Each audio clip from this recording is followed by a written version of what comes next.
Packs கடைக்கு தான் வந்திருக்கோம். இங்கே நோட் புக்கில் இருந்து எல்லாமே கிடைக்கும், பேக் வரைக்கும் கிடைக்குது. A to Z stationery items எல்லாமே இருக்குது. நோட் புக்ஸ் எல்லாம் இங்கே இருக்குது, பேக் வேணும் இங்கே இருக்குது, குவாலிட்டியான பேக்ஸ் இங்கே தான் இருக்குது. பேக் வந்து இவரோட சொந்த தயாரிப்பு.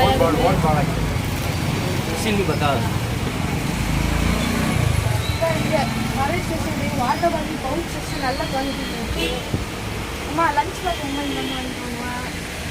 லஞ்ச் பேக் இருக்குது, ஸ்பைடர்மேன் லஞ்ச் பேக்ஸ் எல்லாம் இங்கே தான் இருக்குது. இது ஃபுல்லாகவே ஸ்கூல் பேக்ஸ் எல்லாமே இங்கே தான் இருக்குது. இதான் எல்லாம் இங்கே தான் இருக்குது.